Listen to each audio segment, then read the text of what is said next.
अंग्रेजों के बनाए हुए कानून निरस्त होकर भारत की संसद ने बनाए हुए कानून आए। दंड की जगह न्याय लेगा, देरी की जगह स्पीडी ट्रायल और स्पीडी जस्टिस मिलेगा, जिसको सीआरपीसी कहते थे, जो 1898 से अमल में था। इसकी जगह भारतीय नागरिक सुरक्षा संहिता BNSS आएंगे। सबसे पहली प्रायोरिटी महिलाओं और बच्चों के अपराध को दी गई है। आज आप सभी को यहाँ देश में जो क्रिमिनल जस्टिस सिस्टम के 3 नए कानून आज से अमल में आ रहे हैं, इसके लिए आप सभी को निमंत्रित किया है। देश की जनता को सबसे पहले मैं बहुत बहुत बधाई देना चाहता हूं कि लगभग आजादी के 77 साल बाद आपराधिक न्याय प्रणाली, हमारी क्रिमिनल जस्टिस सिस्टम पूर्णतया स्वदेशी हो रही है और भारतीय इथोस के आधार पर ये चलेगी। 75 साल के बाद इस कानूनों पर विचार हुआ और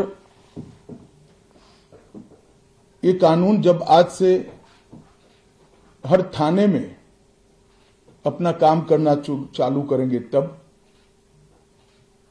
अंग्रेजों के बनाए हुए कानून निरस्त होकर भारत की संसद ने बनाए हुए कानून आएंगे। दंड की जगह न्याय लेगा, देरी की जगह स्पीडी ट्रायल और स्पीडी जस्टिस मिलेगा।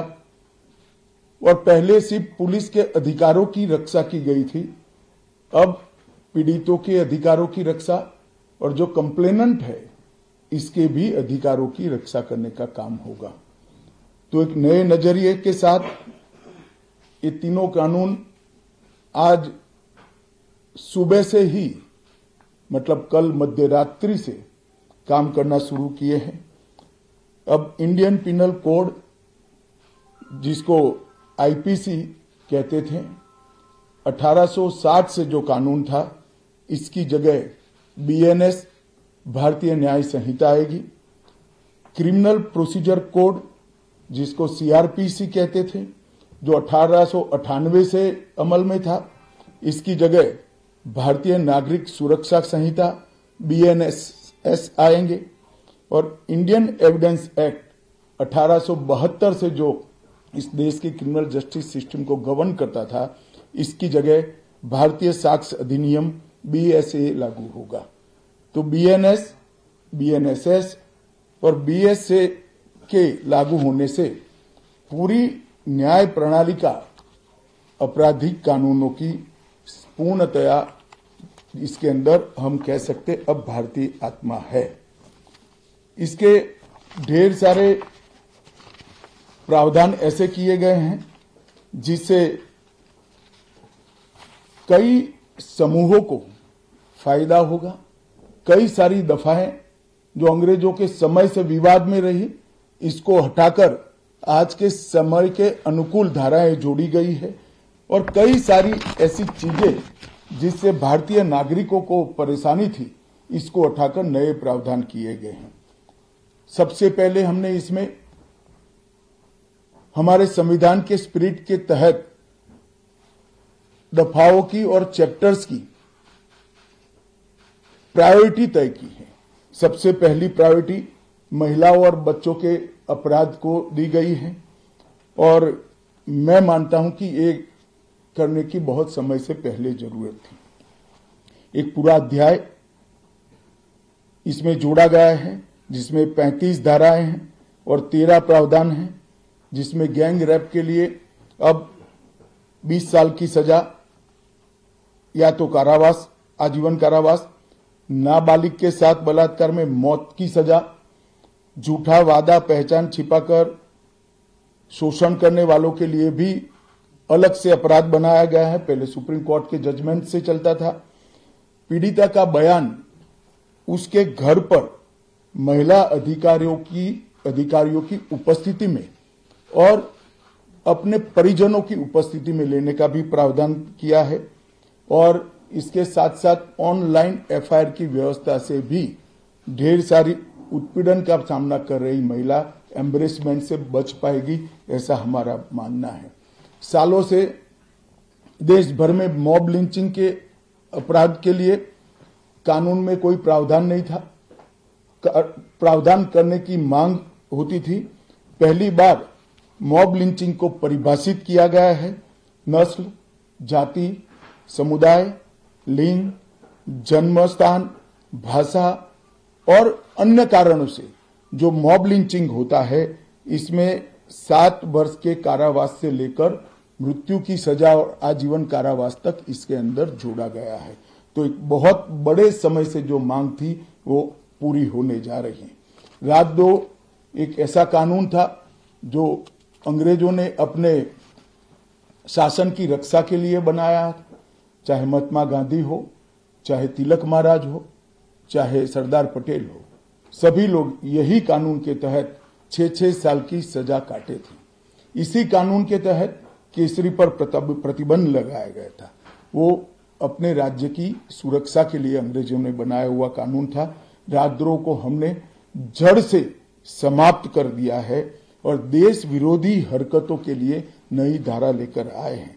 पहले सरकार के खिलाफ स्टेटमेंट देना गुनाह था, अब भारत की एकता और अखंडितता को क्षतिग्रस्त करने के लिए ये कानून अमल में आएगा। तो आजादी के इतने सालों के बाद ये कानून में बदलाव हुआ है, जो एक बहुत बड़ा परिचायक है हमारे संविधान के स्पिरिट का। मैं आप सभी के सामने बड़े विश्वास के साथ कहता हूं कि ये तीनों कानूनों के पूर्ण स्पिरिट के साथ देश भर में लागू होने के बाद ये कानून सबसे आधुनिक न्याय प्रणाली का सर्जन करेंगे।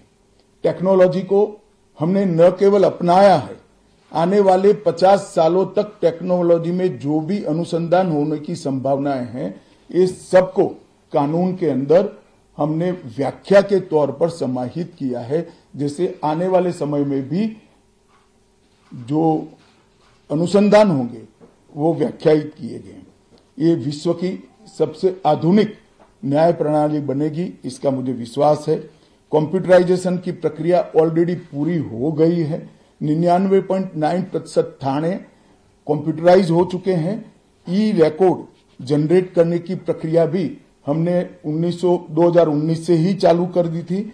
0 एफआईआर, ई एफआईआर, चार्जशीट और जवाब, ये सभी डिजिटल होगा। किसी को बड़े बड़े जेरोक्स निकालकर करने की जरूरत नहीं है। 1 लाख पेज की चार्जशीट भी एक छोटे से पेन ड्राइव से जजीज के सामने जाएगी और पक्षकर्ताओं को दिए जाएगी। 90 दिन के अंदर इस कानून में पीड़ित को, जिन्होंने न्याय की गुहार की है, उनको अपने केस का प्रोग्रेस ऑटोमेटिकली ऑनलाइन भेजा जाएगा। हमने इसके अंदर 7 साल और उससे ज्यादा सजा वाले सभी गुना में फॉरेंसिक की टीम की विजिट को कंपलसरी कर फॉरेंसिक एविडेंस को कानूनी जामा पहनाने का काम किया है। मैं मानता हूं कि इससे बहुत फायदा होगा। दोष सिद्धि का प्रमाण हम बहुत आगे तक ले जा पाएंगे। साक्ष्यों की रिकॉर्डिंग और जांच पड़ताल में रिकॉर्डिंग की अनुमति दी है। वीडियोग्राफी को सर्च और सीजर के वक्त पर अनिवार्य किया है, जिससे किसी को फंसाने की कोई साजिश न हो पाए। ई बयान बलात्कार की पीड़िता का या छेड़खानी की पीड़िता का ई बयान को भी कानूनी माना गया है और कोर्ट में ऑडियो वीडियो के माध्यम से पेशी करने का भी प्रावधान हमने किया है। ई पेशी में गवाह, आरोपी, विशेषज्ञ और पीड़ित सभी को कानूनी जामा पहनाने का काम किया है। इसमें जो फॉरेंसिक विजिट को अनिवार्य बनाया गया है, इसको हमने दूरदर्शितापूर्वक काम कर नेशनल फॉरेंसिक साइंस लेबोरेटरी 2020 में बनाकर इसके लिए ट्रेन मैन पावर का सर्जन का काम ऑलरेडी कर चुके हैं।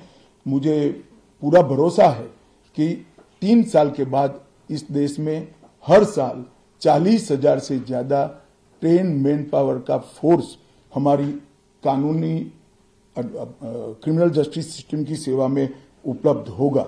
कमीशन का रेशियो इसके माध्यम से 90% तक ले जाने का हमने प्रावधान किया है और फॉरेंसिक इंफ्रास्ट्रक्चर को बढ़ाने के लिए अभी हमारी कैबिनेट ने निर्णय किया है और 9 राज्यों में फॉरेंसिक साइंस यूनिवर्सिटी के कैंपस खोले जाएंगे और 6 सेंट्रल फॉरेंसिक लेबोरेटरीज को भी हमने करा है। ये कानून विक्टिम सेंट्रिक है। पहले दिनों तक किसी को पुलिस ले जाती थी, परिवार वालों को कोर्ट में आना पड़ता था। अब हमने कंपलसरी किया है कि हर थाने में रजिस्टर होगा और ई रजिस्टर भी होगा कि कौन सा अपराधी पुलिस की कस्टडी में है, जिससे हेबियस के माध्यम से कोर्ट में नहीं जाना पड़ेगा। तलाशी और रेड दोनों स्थिति में वीडियोग्राफी की जाएगी, जिससे पुलिस के अधिकारों का दुरुपयोग न हो पाए। और हमने अपराधियों को बेल को भी लंबे समय तक लंबित केसों में कानूनन बना दिया है, जिसमें एक निश्चित समय मर्यादा अपराध के अंदर जो सजा है उसके अनुपात में हो जाने के बाद जेल सुपरिटेंडेंट की जिम्मेदारी होगी कि इसको बेल पर रिहा किया जाए। तो इसके लिए कोर्ट में किसी को जाने की जरूरत नहीं पड़ेगी। इसमें विक्टिम को अपनी बात रखने का मौका मिलेगा, इंफॉर्मेशन का अधिकार मिलेगा और नुकसान के लिए क्षतिपूर्ति का भी अधिकार पहली बार भारतीय कानूनों में हम करने जा रहे हैं। 0 एफआईआर, विक्टिम की एफआईआर की प्रति की निःशुल्क प्राप्ति और 90 दिन में जांच का रिपोर्ट देने से इससे बहुत बड़ा फायदा होगा। समय पर न्याय, लगभग 35 न्याय प्रणाली की 35 धाराओं में हमने समय मर्यादा निश्चित की है और ये टेक्निक के आधार पर प्रोसीडिंग्स होने के कारण भी समय पर न्याय मिलेगा। 3 दिन में एफआईआर दर्ज करनी है, 7 दिन के भीतर जांच रिपोर्ट पीड़िता के सार्वजनिक करनी है, 60 दिन के अंदर ही अपराध तय करने हैं और घोषित अपराधियों के खिलाफ 90 दिन के अंदर मुकदमा कायम करना है और आपराधिक मामलों में मुकदमे की सुनवाई के बाद ज्यादा से ज्यादा 45 दिन के अंदर जजमेंट की घोषणा करनी है। तो कई जगह पे हमने समय को कम कर बाध्य कर हमने जल्दी से न्याय मिल पाए इस दिशा में काम किया है। हमने 3 वर्ष से कम कारावास में 60 वर्ष से अधिक उम्र में के लोग जो है, इसमें पुलिस अधिकारी की पूर्व अनुमति अरेस्ट के लिए अनिवार्य करी है। गिरफ्तार व्यक्ति को 24 घंटे में मजिस्ट्रेट के सामने ले जाने का प्रावधान भी कानूनी बनाया है और 20 से ऐसी ज्यादा धाराएं हैं जिसमें पुलिस की जवाबदेही हमने सुनिश्चित करी है। पहली बार पीई का भी हमने प्रावधान इसके अंदर किया है। साक्ष्यों के संबंध में भी टेक्नोलॉजी को हमने बढ़ावा दिया है। इलेक्ट्रॉनिक साक्ष्यों के प्रति विश्वसनीयता बढ़े, इसके लिए कानूनी प्रावधान कड़े किए हैं। सर्वर लॉग, स्थान संबंधी साक्ष्य और वॉइस मेल, ये सब की व्याख्याएं की गई है। अब न्याय प्रक्रिया संविधान की 8वीं अनुसूची में आने वाली सभी भाषाओं में काम करती हो जाएगी। हमारी स्थानीय भाषाओं के लिए बहुत बड़ा फैसला है। हमारा पूरा सॉफ्टवेयर जो बनेगा वो 8वीं अनुसूची में आने वाली सभी भाषाओं में बनेगा। कानून बनने के बाद, संसद ने पारित करने के बाद तैयारी के लिए ढेर सारा प्रयास भारत सरकार के गृह मंत्रालय और हर राज्य के गृह मंत्रालय और जस्टिस मंत्रालय ने किया है। लगभग 22.5 लाख पुलिस कर्मियों की ट्रेनिंग के लिए 12,000 मास्टर ट्रेनर्स बना दिए गए। कई इंस्टीट्यूशन को अधिकृत किया गया और 23,992 मास्टर ट्रेनर अब तक ट्रेन हो चुके हैं। जुडिशरी में 21,000 सबऑर्डिनेट जुडिशरी का ट्रेनिंग हो चुका है।